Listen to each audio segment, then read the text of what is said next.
आज Chandigarh press club में general manager SBI Rajiv Dwivedi ji ने फाइनेंशियल अवेयरनेस को लेकर लोगों को जानकारी दी। काफ़ी अहम मसले पर हम सभी यहाँ आए हैं और जिसका मकसद है वो भी आपके सामने रखेंगे। उससे पहले मैं आपको बता दूं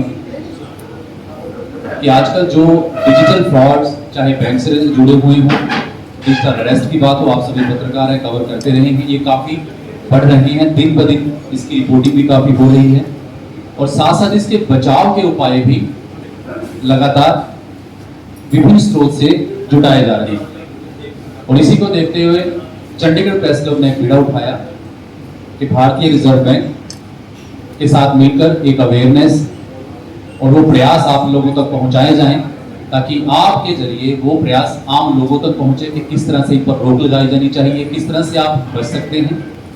तो आज हमारे बीच रिजर्व बैंक ऑफ इंडिया के चीफ जनरल मैनेजर और आपके ओम्बुड्समैन श्री राजीव द्विवेदी जी यहाँ पर मौजूद हैं।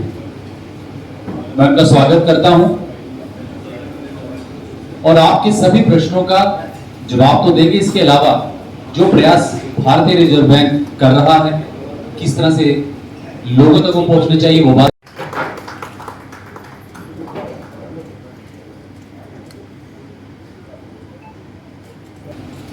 जब कोई भी ट्रांजैक्शन बैंक के साथ कर रहे हैं तो अपने आप को इतना जागरूक रखें कि किसी तरह की धोखाधड़ी ना हो। ये ऑब्जेक्टिव रिजर्व बैंक का रहता है। नीचे में क्रेडिट कार्ड के नंबर्स लिखे हुए, करीब 10 करोड़ क्रेडिट कार्ड हैं और डेबिट कार्ड करीब 100 करोड़। तो आप ये समझिए कितनी बड़ी संख्या है। फ्रॉडस्टर्स के लिए ये बहुत आसान है। इनमें से किसी भी ट्रांजैक्शन या बहुत लिमिटेड ट्रांजैक्शंस में आपके साथ धोखाधड़ी करनी। और जो आप लोग प्रेस में छापते हैं या किसी तरह की जानकारी या न्यूज़ प्रेस में आ रही है, ये वो संख्या जो आ रही है वो इन संख्याओं की तुलना में बहुत कम है। लेकिन स्थितियां भारतीय रिजर्व बैंक बड़ी गंभीरता से ले रहा है। भारत सरकार भी, गवर्नमेंट ऑफ इंडिया भी काफ़ी गंभीरता से ले रहे हैं और बैंक्स पर भी इस पर काफ़ी प्रयास कर रहे हैं। Will go to the next slide. तो इसमें मेरा रोल क्या है, व्हाट इज माय रोल। तो भारतीय रिजर्व बैंक ने क्या किया हुआ है, भारतीय रिजर्व बैंक ने बैंकों के कस्टमर्स को बोला है कि यदि आप बैंक द्वारा दी गई किसी भी सेवा से असंतुष्ट हैं, if you are not satisfied with the service provided by your bank, you can approach your bank. आप उस बैंक को मौका दीजिए कि वह आपकी जो शिकायत है उसका निदान कर सके। Provide an opportunity to the bank to redress your complaint. तो इस व्यवस्था को भारतीय रिजर्व बैंक ने नाम दिया हुआ है इंटरनल ग्रीवियंस रिड्रेस, IGR लिखा हुआ है, internal grievance redressal mechanism of the regulated entities जो भारतीय रिजर्व बैंक रेगुलेट कर रहा है। बैंक उसमें एक है, NBFCs भी हैं, पेमेंट सर्विस प्रोवाइडर। अगर आपको 30 दिन के भीतर बैंक से कोई जवाब नहीं मिलता है या आपको जवाब मिल जाता है but you are not satisfied with the reply, with the response of the bank, you can approach Reserve Bank of India. भारतीय रिजर्व बैंक के पास आप अप्रोच कर सकते हैं under the Reserve Bank integrated ombudsman scheme. This scheme is single window system of your complaint against the regulated entity. लेकिन condition ये है कि first you have to approach the regulated entity, give them opportunity to resolve your complaint। अगर वो आपकी शिकायत को आपकी संतुष्टि तक निपटा नहीं पाते हैं तो आप हमारे पास 30 दिन के बाद आ सकते हैं। This scheme of Reserve Bank of India is free of cost और इसमें पूरे देश में 24 ओम्बुड्समैन हैं, उसमें से हम एक हैं। तो I am one of the ombudsman. 24 ombudsman हैं। ये scheme one nation one ombudsman की स्थिति पर कार्य करती है। तो इसका मतलब ये है कि you only have to go to the, हमारा पोर्टल है उस पर आप जाइए, पोर्टल पर आप कंप्लेन कर दीजिए और जो व्यक्ति पोर्टल को यूज़ नहीं कर सकते, इंटरनेट को यूज़ नहीं कर सकते, वो चंडीगढ़ में रिजर्व बैंक का जो एड्रेस है उस पर एक लिखित रूप में शिकायत भेज सकते हैं। तो आपकी शिकायत को reserve Bank integrated ombudsman scheme के अंतर्गत आप उसको एग्जामिन किया जाएगा, बैंकों से प्रश्न किया जाएगा, और अगर आपकी शिकायत वाजिब पाई जाएगी तो आपकी शिकायत को रिड्रेस या रिजॉल्व करने का ऑर्डर या एडवाइजरी इशू है। तो दिस इज द फ्रेमवर्क। लेकिन हमने ये देखा है कि हमारे पास जो डिजिटल डिस्प्यूटेड ट्रांजैक्शंस की कंप्लेन आती हैं, जिसको सामान्य भाषा में हम ये भी बोल सकते हैं किसी के साथ फ्रॉड हो गया, उसमें जो कंप्लेन हमारे पास आती है उसमें हम देखते हैं कि बहुत बड़ी परसेंटेज में वो शिकायत ऐसी हैं जिसमें जो यूज़र है या कस्टमर है उसका कुछ ना कुछ नेग्लिजेंस है, उसके तरफ से कुछ नेग्लिजेंस हो गया जिसकी वजह से वो ट्रांजैक्शंस हो गए। तो आज हम उस पर थोड़ा सा बात करेंगे और थोड़ा सा आपसे हम चाहेंगे कि इस पर अगर आप हमारा साथ दें तो will run a good session. तो इंटरनेट पे इतना विस्तार है, हम सब लोग उससे कनेक्टेड हैं, इसलिए थोड़ा सा प्रयास ये रहता है भारतीय रिजर्व बैंक का, whenever you are using any kind of financial services जिस पर आप कनेक्ट होके किसी वेबसाइट पर कनेक्ट कर रहे हैं यूपीआई के माध्यम से या क्रेडिट कार्ड के माध्यम से, आज जैसे पॉस के माध्यम से कर रहे हैं जहाँ कनेक्टिविटी इन्वॉल्व है, तो थोड़ा सा इसमें सावधानी बरतें, क्योंकि ये इतना विस्तार है, इतना विशाल है कि इसमें आपको और छोड़ पाना बहुत मुश्किल होगा। और थोड़ा सा भारतीय रिजर्व बैंक का ये है, जो जैसे हमने लिखा है यू आर प्रेस क्लब, तो प्रेस में पी से शुरू होता है और क्लब सी से शुरू होता है। तो भारतीय रिजर्व बैंक यही प्रयास करता है that everybody should prevent himself by becoming more cautious. थोड़ा सा कॉशन करेंगे तो आप लोग इससे बच जाएंगे, आप सब लोग इससे बच जाएंगे। Next slide. ये पिक्चर देख रहे हैं सब लोग, इट्स अ स्मॉल पिक्चर। इससे कुछ याद आ रहा है इस पिक्चर को देखने से? कोई एक्सप्लेन करना चाहे? रामायण का, चलिए पिक्चर किसी चित्रकार ने बनाया रामायण की कोई कथा, और कोई बताना चाहेगा? कुछ और बोलना चाहेगा? ठीक है, सर बोल रहे हैं सोने का हिरण, है ना? और कुछ? लालच, ठीक है। और चलिए, तो ये सब, इसका मतलब है आप सब लोग ज्ञानी हैं, हमने इस चित्र को देखा है, इस चित्र को समझा है, हमने तो कुछ नहीं बोला, एवरीबॉडी नोज। तो भारतीय रिजर्व बैंक ये बोलता है, या हम पर्सनल रूप से ये बोलना चाहते हैं कि सीता माता भी पहचान नहीं पाई। It was a virtual world, वो व्यक्ति कुछ और था, दिख कुछ और रहा था। तो जब भी आप लोग या आपके साथी या जिसको आप अपने समाचारों के माध्यम से जिनको आप जुड़ना चाहते हैं, उनसे आप ये रिक्वेस्ट कर सकते हैं कि वर्चुअल वर्ल्ड में व्यक्ति जो दिख रहा है आपको और जो व्यक्ति है उसकी पहचान कर पाना मुश्किल है। इसलिए रिक्वेस्ट ये रहेगा that everybody should secure himself और herself. We'll go to the next slide. चलिए एक बार पीछे जाते हैं थोड़ा सा। तो भारतीय रिजर्व बैंक बराबर ये कहता रहता है that we always keep on saying that be aware। इसके लिए हमने जैसे एक सेशन रखा हुआ है, ये आज का सेशन है। हम लोग चाहते हैं जनता अधिक से अधिक अवेयर भी हो और उसके साथ अलर्ट भी हो। जिसको पता है कि डिस्प्यूट हो सकता है, कुछ गड़बड़ हो सकती है, उसके बाद भी लोग अपना पेमेंट कर देते हैं, फिर हमारे पास शिकायत करने आते हैं। और तीसरा है अटेंटिव। अटेंटिव का मतलब है कि जब हम कोई ट्रांजेक्शन कर रहे हैं, कोई भी ट्रांजेक्शन किसी तरह का कर रहे हैं, देखते रहें कि क्या कर रहे हैं। जैसे एक वेबसाइट है, वो वेबसाइट रियल सही में एसबीआई की वेबसाइट है कि वो कोई फेक वेबसाइट है। थोड़ा सा इस पर प्रयास करें और आपको कभी भी धोखा नहीं होगा आपके साथ। Go to the next slide. और अभी जाएंगे, तो हमारे पास जो कंप्लेंट्स आ रही है उसके बारे में हम बताना चाहेंगे। अगर आपने इस तरह का, आपको कोई एसएमएस नहीं आया, व्हाट्सएप कॉल नहीं आया, फोन नहीं आया, तो इसका मतलब ये नहीं है कि लोग आपको टारगेट नहीं कर रहे हैं। देयर आर मारीच इस इंटरनेट वर्ल्ड या भारत में ऐसे मारीच हैं जो आपके सामने किसी ना किसी रूप में आएंगे, आपके किसी फैमिली मेंबर्स के साथ आएंगे, जो आपके पाठक हैं, जो लोग आपके समाचार पढ़ते हैं या आपकी न्यूज़ को पढ़ते हैं, तो उनके पास या किसी के पास भी इस तरह के इन्वेस्टमेंट के ऑफर आ सकते हैं। सोशल मीडिया पर, फेसबुक या इंस्टाग्राम पे आपको एसएमएस आ सकता है कि अगर आप इसमें पैसा लगाएंगे। आप लोगों ने कई बार ये शायद एक्सपीरियंस भी किया हो कि आपके पास व्हाट्सएप में एक मैसेज आ जाएगा और उसमें लिखा होगा कि आप ये इन्वेस्टमेंट ग्रुप, आपको बिना आपकी कंसेंट लिए हुए उस ग्रुप में आपको मेंबर बना दिया जाएगा और ये प्रयास किया जाएगा कि इसमें से कितने लोग इस पे फंसते हैं। आपको बोला जाएगा कि वैसे अगर आप इस स्टॉक में इन्वेस्ट करेंगे तो आपको आपका पैसा 3 साल में डबल होगा, लेकिन आप अगर हमारी सलाह के हिसाब से आप इन्वेस्ट करेंगे तो आपको हो सकता है 3 महीने में ही पैसा डबल हो जाए।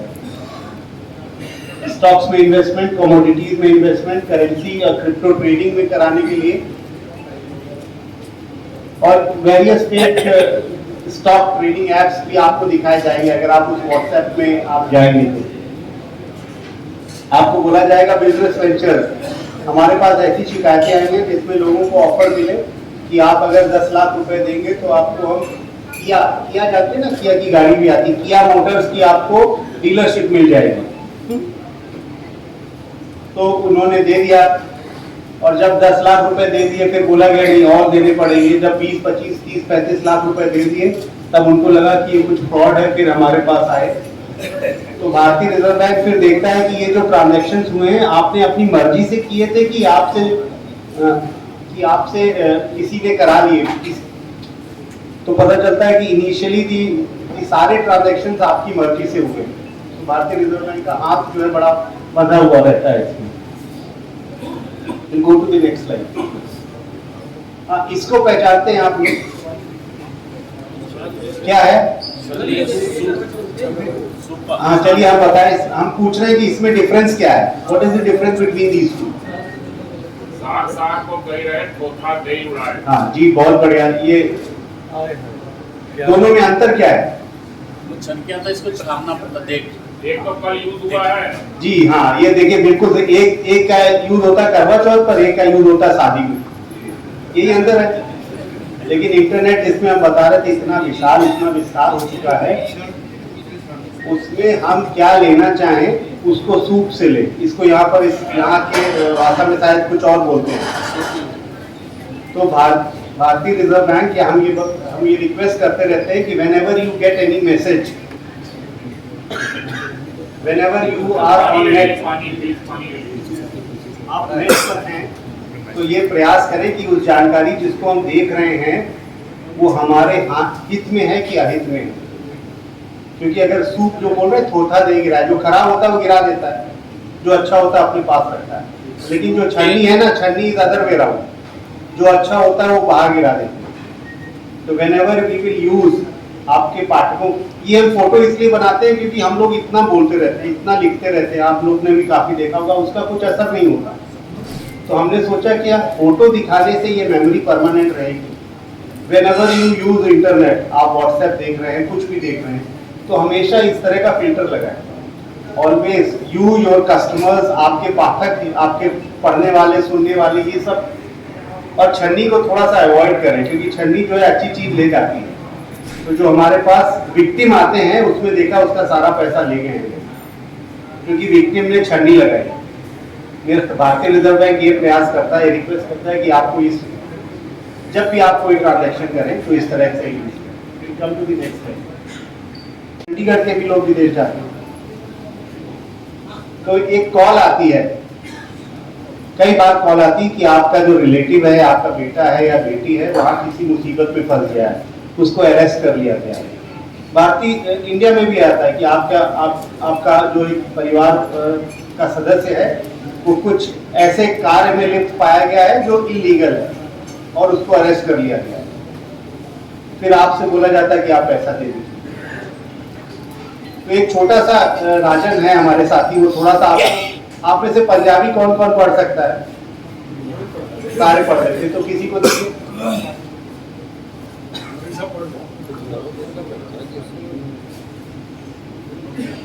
लाउडली पढ़िएगा जिससे सब लोग सुन सकें। ਅਸੀਂ FBI ਤੋਂ ਬੋਲ ਰਹੇ ਹਾਂ। फिर से रिपीट करिए सर। ਅਸੀਂ FBI ਤੋਂ ਬੋਲ ਰਹੇ ਹਾਂ।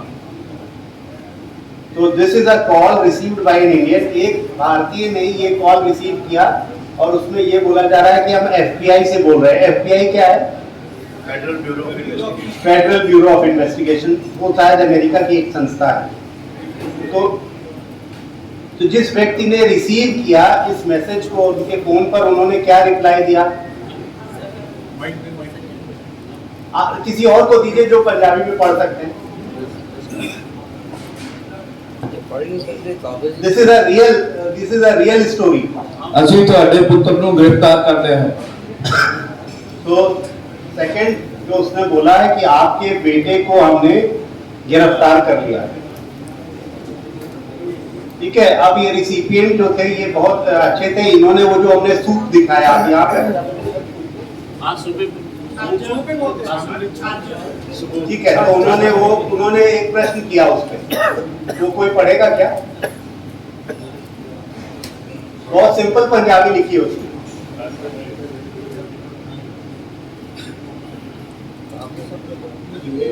FBI के बंदे पंजाबी कदों तो बोलने लग पे। उन्होंने ये बोला कि FBI के बंदे पंजाबी कब से बोलने लगे। ठीक है, तो obviously but many a times हमारे पास जो शिकायत आती है उसमें इस तरह का नहीं होता। I will tell you. फिर इसके बाद क्या हुआ? दी अदर पर्सन जो अननोन है, हमारे पास फोन से कनेक्टेड है, हमें उसका चेहरा भी नहीं पता, हमें उसके बारे में जानकारी भी नहीं है। उसने क्या बोला? राजन को स्लिप पढ़ना चाहे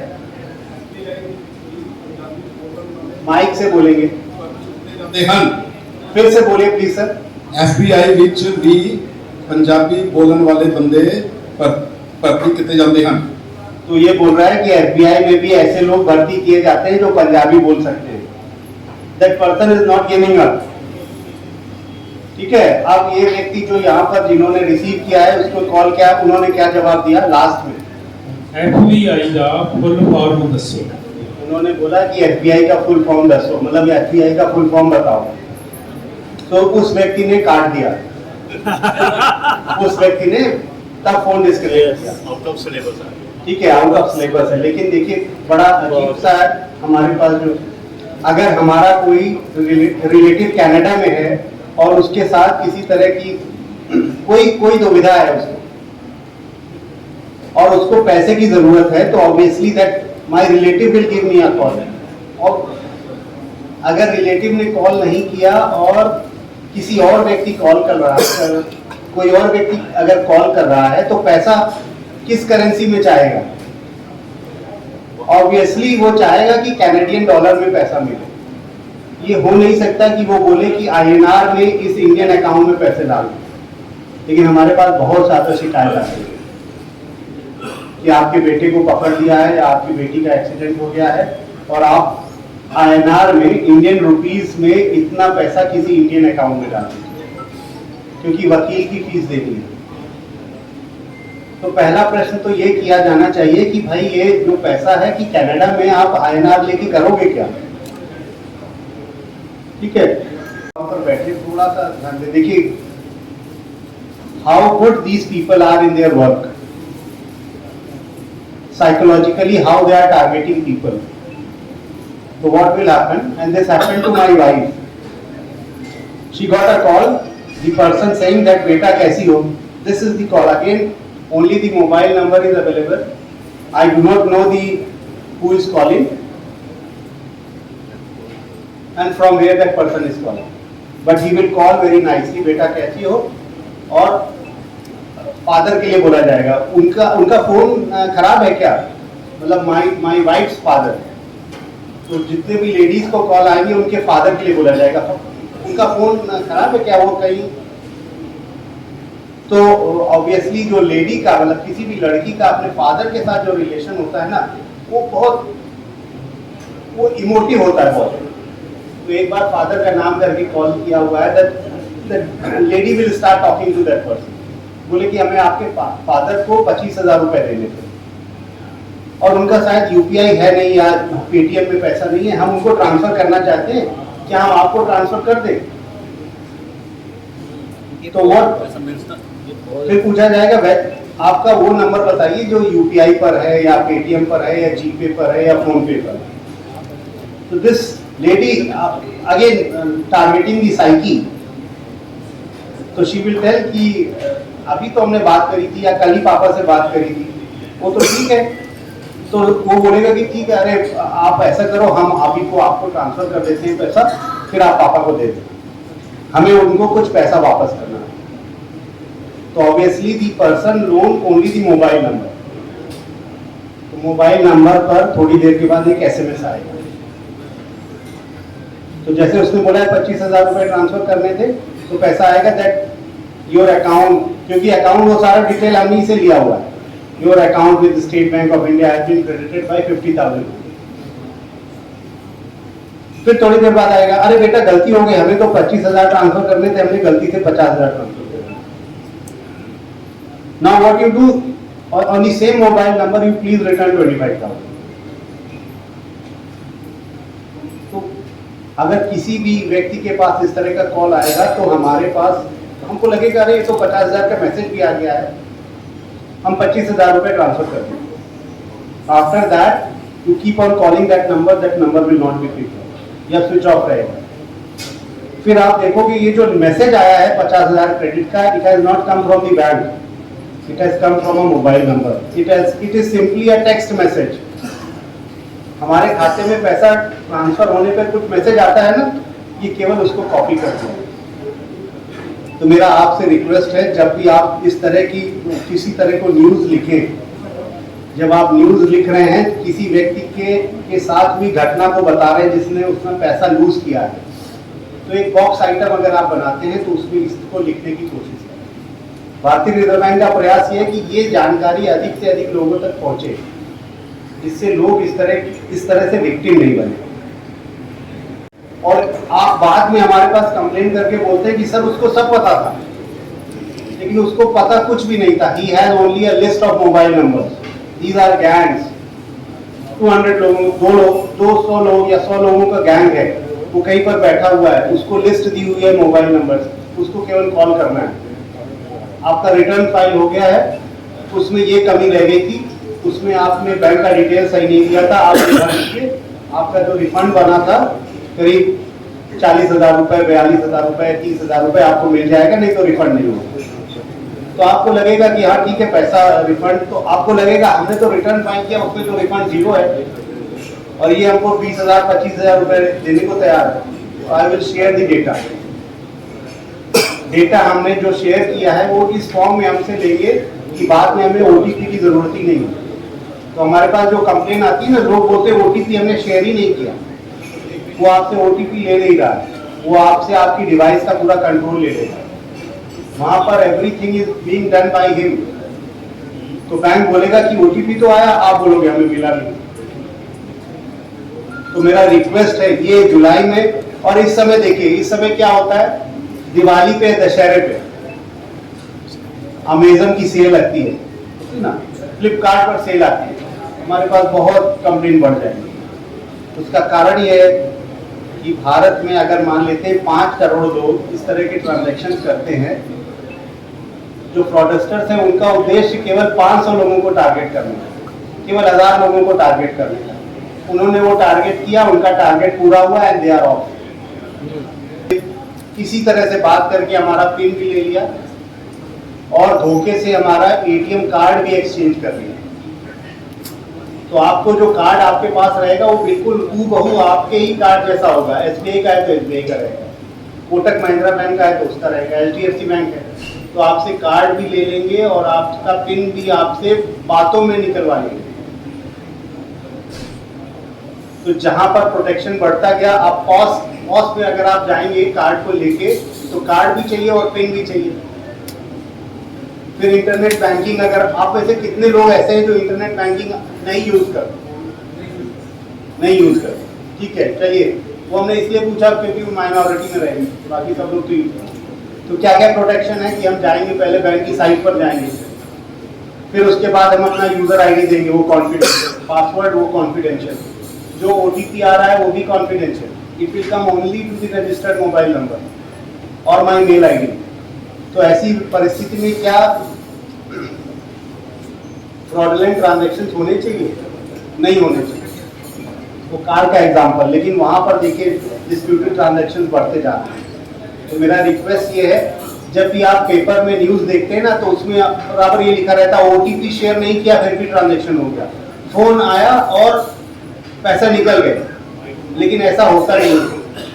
फोन आने के बाद कुछ ना कुछ प्रोसेस होता है, वो प्रोसेस जनता को रोकना है। वो जो अभी हमने एग्जांपल दिया ना, एफबीआई का फुल फॉर्म दसो, उतना अपने मन में थोड़ा सा इंटेलिजेंस बढ़ाना पड़ेगा, थोड़ा सा अवेयरनेस बढ़ानी पड़ेगी। मेरा रिक्वेस्ट प्रेस क्लब के साथ यही है कि जब भी आप इस तरह के आर्टिकल्स लिखें या लोगों को, तो उसमें कोशिश करें कि लोगों को क्या इसके साथ धोखा हो गया, क्या आगे लोगों को बचाया जा सकता है। बोला कि आपके रिलेटिव जो है उनको अरेस्ट किया, या दिस पर्टिकुलर लेडी के पास कॉल आया कि आपने जो पार्सल किया था उस पार्सल को कस्टम ने पकड़ लिया, और कस्टम ने पकड़ लिया, उस पार्सल में आपके पास 20 एटीएम कार्ड्स मिले हैं, एक रिवॉल्वर मिला है, और ये अभी कस्टम ने आपका पकड़ लिया है, और अब आपकी बात जो है यहाँ के कस्टम ऑफिसर करेंगे। तो दी कॉल विल बी ट्रांसफर्ड, कोई और व्यक्ति बात करेगा, वो व्यक्ति बोलेगा कि हम ऐसे बात नहीं करेंगे, आपको व्हाट्सएप कॉल पे आना पड़ेगा। तो जब हम व्हाट्सएप कॉल करेंगे तो हम देखेंगे the person on the other side is sitting in an uniform, वो यूनिफॉर्म में है, वो पुलिस की भी हो सकती है, कस्टम की भी हो सकती है, और बोलेंगे कि अब आपके पास ऑर्डर निकल गया है सुप्रीम कोर्ट का, अरेस्ट वारंट।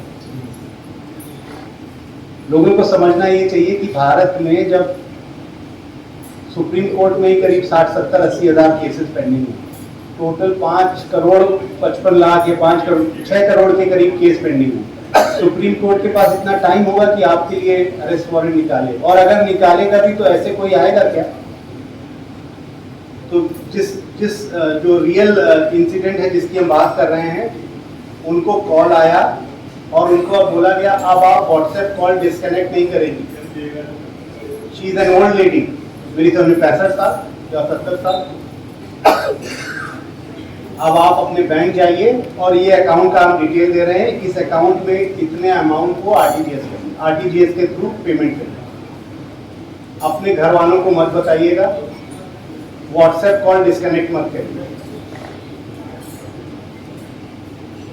अब वो लेडी गई, ब्रांच में गई, और ब्रांच में जब 30 लाख रुपए का आरटीजीएस हो रहा है तो ब्रांच मैनेजर ने पूछा कि क्या हो रहा है, तो शी सेड नहीं, किसी रिलेटिव को भेजना है।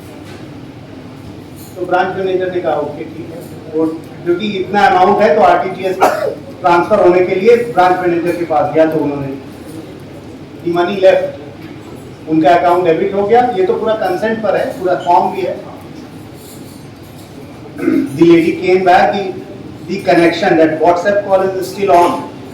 Now the person said that Supreme Court 30 lakh पे मान नहीं रहा है, आपकी बेल की राशि बढ़ा दी है, आपको पैसा पूरा मिल जाएगा वापस, अब आप 20 लाख रुपए और ट्रांसफर करें।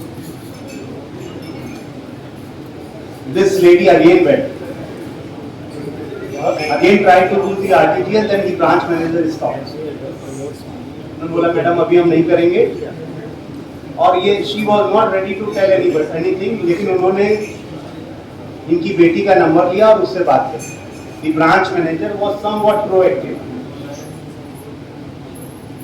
सो the loss was restricted to 30 lakh, पर 30 लाख रुपए किसी की लाइफ में छोटा नुकसान नहीं, माई इंटायर सेविंग्स। तो जो डिजिटल अरेस्ट है वो लोगों की साइकी पर अटैक करके बहुत आसानी से वो लोग कर लेते। अगर आप कौन बनेगा करोड़पति और भी एडवर्टाइजमेंट देखेंगे, बाकी रिप्रेजेंट ये होता है। तो मेरा रिक्वेस्ट है, आपके जो पाठक हैं, जो आपको पढ़ते हैं या आपको सुनते हैं या आपके लेखों को देखते हैं या आपका कोई इस तरह का चैनल है, यूट्यूब चैनल है, तो उस पर भी इस तरह की जानकारी रखी हुई है। This is the last one. अब हम लोगों को करना क्या है, एक तो जब आपके पास इस तरह के कॉल्स आते हैं तो उसमें एक ऑप्शन आता है कि you can report that call और phone number as a fraud. तो आप प्लीज उसको रिपोर्ट करिए, बहुत आसान, एक बटन दबाने से आपको फ्रॉड की तरह वो रिपोर्ट हो जाएगा। उसमें आपको केवल FRAUD लिखना है। और यह गवर्नमेंट ऑफ इंडिया का एक पोर्टल है जिसको वो लोग चक्षु पोर्टल बोलते हैं, आंखों, उसका नाम sanchar-sathi.gov.in। इस पर हम लोगों को 2 या 3 स्टेप्स करने होंगे। जिस नंबर से कॉल आया था वो नंबर लिखना होगा और क्या बोला उसने। दे वांट टू से कि क्या वो हमारा पार्सल के लिए कुछ कर रहे थे, या हमारे रिलेटिव के लिए कुछ बोल रहे थे, या ये बोल रहे थे कि आपका सिम जो है वो ब्लॉक हो जाएगा या अकाउंट आपका ब्लॉक हो जाएगा KYC। तो थोड़ा सा कैटेगराइज करना चाहेंगे, इस पर आप जरूर वोट करिए। एक नेशनल कंज्यूमर हेल्पलाइन है, उस पर आप रिपोर्ट कर सकते हैं। साइबर क्राइम रिपोर्टिंग पोर्टल है, उस पर कर सकते हैं, या लोकल पुलिस स्टेशन। मेरा आपसे रिक्वेस्ट है, जो पहले नंबर पे जो वेबसाइट है ये जो लिखी हुई है, आप अपना जब आर्टिकल लिखें तो इस वेबसाइट को जरूर, अगर आप लिखना चाहिए, बहुत सिंपल सा है कि गवर्नमेंट ऑफ इंडिया की, ठीक है। तो ये इसकी ये मेरा लास्ट स्लाइड है। हम फिर से प्रेस क्लब को धन्यवाद देंगे कि उन्होंने अवसर दिया। अभी मेरी समझ में कुछ प्रश्न पूछे जाएंगे, तो हम थोड़ा सा हम क्लैरिफाई, जिसको डिस्क्लेमर बोलते हैं, कंडीशंस अप्लाई। आपको आपके संतोष का उत्तर नहीं मिला तो आप भारतीय रिजर्व बैंक को, हमारा पोर्टल है cms.rbi.org.in, उसमें उस रिसीट के साथ अपनी बात बता दीजिए, वी विल एग्जामिन। ठीक है। ये जो हमारे डेबिट कार्ड या credit card, particularly debit card के साथ जो इंश्योरेंस मिला हुआ है, इसके सर्टन कंडीशंस होती हैं। उसमें एक कंडीशन जो हमने फेस करी है, उसमें बोलते हैं कि किस तरह की डेथ होने पर आपको इंश्योरेंस मिलेगा। तो उसमें लिखा रहता है कि अगर आपकी एक्सीडेंट में डेथ होगी तो आपको पैसा मिलेगा, लेकिन अगर मान लीजिए वो डेथ किसी की, मान लीजिए किसी का मर्डर हो जाता है, या मान लीजिए कोई सुसाइड कर लेता है, तो हम बैंक से क्या बोलते हैं, what we tell, what Reserve Bank tells to the bank, that whenever you sell a product, उन्होंने आपको एक प्रोडक्ट बेचा, एक सर्विस बेची, तो आप बहुत ट्रांसपेरेंट रहिए। तो हमारा रिक्वेस्ट ये है कि जब भी हम ऐसी कोई सर्विस ले तो जरा कॉल लें, तो छोटा सा स्टार लगा के कंडीशन अप्लाई लिखा है। कंडीशन अप्लाई का क्या मतलब है, बाद में पता चलेगा ये उन्हीं लोगों को मिलेगा जिनकी एज जो है 45 साल से कम रहेगी। तो हमारी एज, तो आप सर ये कर लीजिए, उसके बाद पोर्टल पर आप अपनी कंप्लेंट कर लीजिए। अच्छा, एक चीज और है, whenever we reject a complaint, जब भी हम किसी कंप्लेंट को रिजेक्ट करते हैं, मतलब कस्टमर के अगेंस्ट डिसीजन देते हैं कि आपका जो क्लेम है वैलिड नहीं पाया गया, तो हम उसको अपॉर्चुनिटी ऑफ हियरिंग देते हैं, हम उसको एक अवसर देते हैं, भले ही रिटिन में दें कि आप, बैंक ने ये बताया, अगर आपको कुछ कहना है तो बात प्लीज बताइए, तो प्लीज हम वो देते हैं। दीपक सेन।